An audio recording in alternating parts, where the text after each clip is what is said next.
রুটি রুজির জন্য তার সংস্থায় যোগ দিয়েছিলেন এই কর্মীরা। আজ তাদের দেহ আগুনে দগ্ধ, ভস্মীভূত, ছিন্ন ভিন্ন, হাড় দেহাংশ ছাড়া কিছুই অবশিষ্ট নেই। আনন্দপুরের অদূরে নাজিরাবাদ অগ্নিকাণ্ডে এবার ডেকোরেটরস সংস্থা নিউ পুষ্পাঞ্জলি নার্সারি প্রাইভেট লিমিটেডের মালিক গঙ্গাধর দাসকে গ্রেপ্তার করল পুলিশ। বুধবার নরেন্দ্রপুরের এলাচি মোড় থেকে তাকে গ্রেপ্তার করা হয়। এই ঘটনায় এই গোডাউনের যে মালিক গঙ্গাধর দাস তাকে কিন্তু পুলিশ গ্রেপ্তার করেছে, নরেন্দ্রপুর থানার পুলিশ। এবং নরেন্দ্রপুর থানার পুলিশ সূত্রে যেটা খবর যে তার বিরুদ্ধে কিন্তু মামলা রয়েছে, দমকলের তরফ থেকে একটি মামলা রুজু করা হয়েছে এই গোটা ঘটনায়। এবং বারুইপুর পুলিশ জেলার পুলিশ স্বতঃপ্রণোদিতভাবে একটি মামলা রুজু করেছে, যে মামলায় কিন্তু তারা গোটা এই মামলা রুজু করে তারা কিন্তু তদন্ত প্রক্রিয়া এগিয়ে নিয়ে যাচ্ছেন।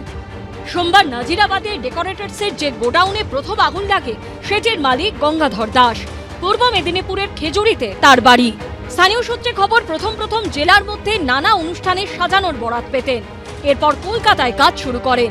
ধীরে ধীরে তার ব্যবসা ফুলে ফেঁপে ওঠে। সূত্রের খবর, বিভিন্ন সরকারি অনুষ্ঠানেরও বরাত পেতে শুরু করেছিলেন তিনি। সূত্রের খবর, পাশাপাশি যে দুটো গুদামে আগুন লাগে দুটোরই মালিক ছিলেন গঙ্গাধর দাস।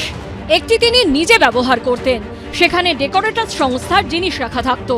আরেকটি ভাড়াই দিয়েছিলেন ওয়াও মোমো সংস্থাকে। পুলিশ সূত্রে খবর, 2022 সালেও এই গঙ্গাধর দাসের বিরুদ্ধে নরেন্দ্রপুর থানায় জলাজমি ভরাটের মামলা হয়। সেই সময় তার সংস্থার নাম ছিল সুইট ড্রিমস প্রজেক্ট। সেই মামলায় আদালত থেকে আগাম জামিন পেয়ে যান তিনি। বর্তমানে তার সংস্থার নাম নিউ পুষ্পাঞ্জলি নার্সারি প্রাইভেট লিমিটেড। পুরো জলা ভাঙে, পুরো জল ছিল এখানে, সব মাছ চাষ হতো এখানে কম বড়। এখান থেকে দেখো না, এখান থেকে একদম সেও মাথা পর্যন্ত শুধু ওই গঙ্গাধর আর যায়। যখন করে তখন থেকে আমাদের আড়াপ ছিল। আমাদের ওই নারী আমাদের ছেলেরা আমরা সব আসতাম তো এখানে। তখন তো ওই শুধু এসে ওই ঘরটা করেছিল, এত জায়গা ছিল না। আস্তে আস্তে করে সব কিনে ওই একদম করেছে। ওই মাঝখান দিয়ে একটা রাস্তা আছে, ও সব দখল করে নিয়েছে। অগ্নিকাণ্ডের ঘটনায় ডেকোরেটরস সংস্থার মালিক গঙ্গাধর দাসের বিরুদ্ধে দুটি মামলা হয়েছে। একটি মামলা করেছে দমকল, আরেকটি স্বতঃপ্রণোদিত মামলা করেছে বারুইপুর পুলিশ জেলা। হিন্দল দে ও ঝিলম করঞ্জায়ের রিপোর্ট, এবিপি আনন্দ। এবিপি আনন্দ, এগিয়ে থাকে, এগিয়ে রাখে।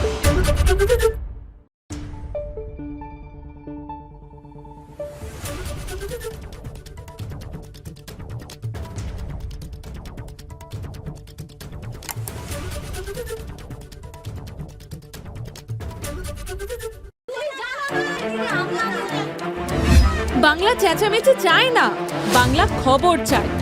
বাংলা খবর, বাংলার খবর।